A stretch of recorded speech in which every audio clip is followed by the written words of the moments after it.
Good to see you, Mike.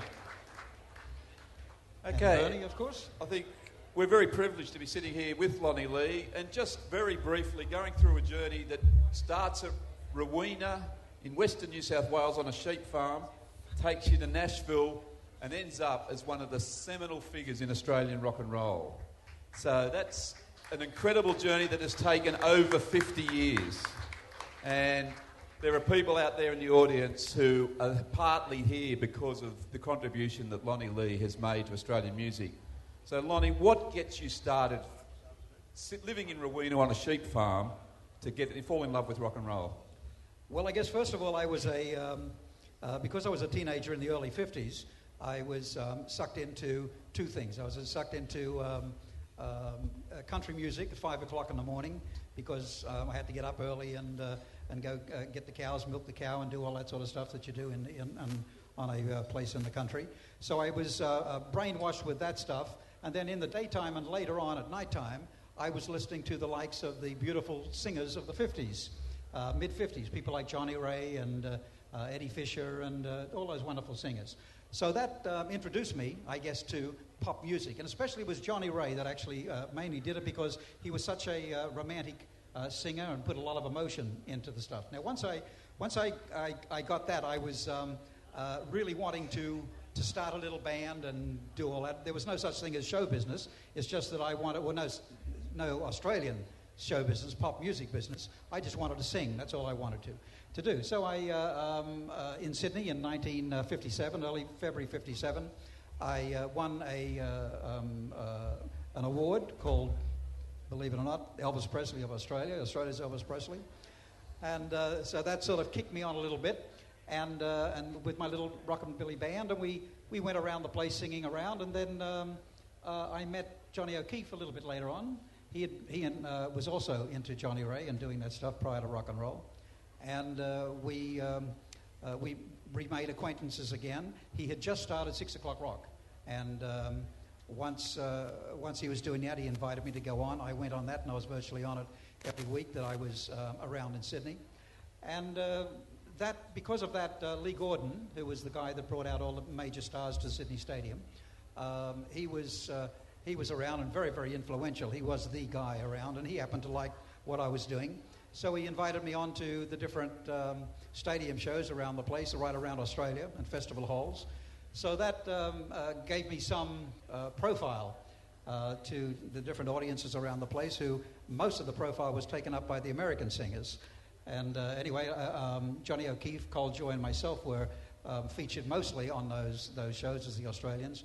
And then, of course, Lee Gordon invited me to record for his lead-on label, which was just brand new. So Johnny O'Keefe and I sat down, and in 20 minutes we wrote a little song, and it happened to do fine. And so in late '59, I got my first number one, and then it just rolled on from there. So that's an insight into the big bang that starts Australian rock and roll. When you talk about Johnny O'Keefe, Lonnie Lee, and Cold Joy, that's the ground zero of Australian rock and roll. Yeah. You then have hit after hit. You're a star, and then through a journey, you end up in Nashville, Tennessee, as a songwriter. Yeah, that took quite a while because I started in '59. Then it wasn't until '71. Well, prior to that, I went to Europe and I sang around Europe and had some opportunities given to me there. And then in '71, I went to America, not as a songwriter. I went there as a singer, and went to Las Vegas and did some stuff in Las Vegas. And then a guy approached me in Las Vegas, and he said he was a songwriter, and he said, I've written some songs. I've got a couple of publishing companies, and I hear tell that you're very good on administration and had a lot of experience.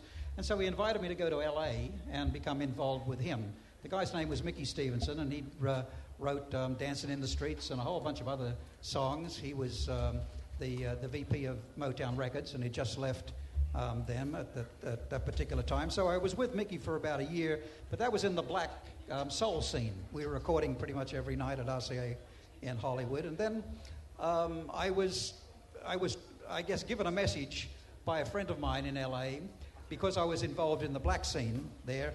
And I got a phone call one night, and they said, Lonnie, please don't take this the wrong way, but I think if you want a career in Los Angeles, you better somehow try and move yourself out of the black scene a little bit because you're getting known as being totally involved in that area.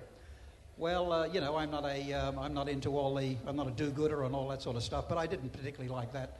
So I thought, okay, I think I'll get out of Los Angeles. So I headed off to Nashville, once again, not as a songwriter, but as a singer.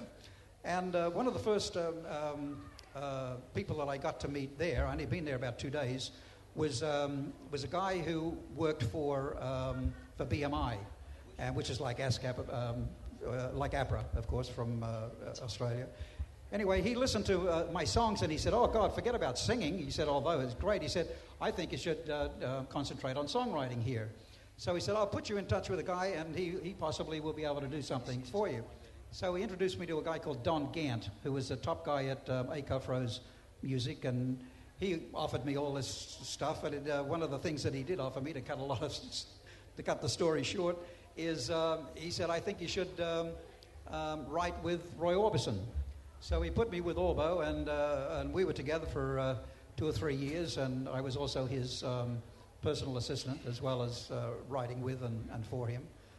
And then, I don't know, it goes on and on and on. To try and get things 52 years into one tiny little thing is really difficult, you know.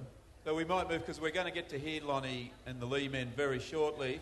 And you're still recording, you're still writing songs, and I guess after 52 years in the industry, which I guess a lot of the aspiring songwriters here won't be able to do, is look back on 52 years of experience, but you're now looking back in your songwriting. And what are we going to hear very shortly? Well, I've written, I'm going to do some of the songs, 4 of the songs that I was lucky enough to take to gold as number 1 way back then. And then after that, I've got a couple of songs that are story-type songs. One of the things that I was told in Nashville, one of the first things I was told in Nashville was that as a songwriter, there's one thing to be very, very clear of, and that is be a miser with words. If you can say something in 3 words, say it. Don't take 7.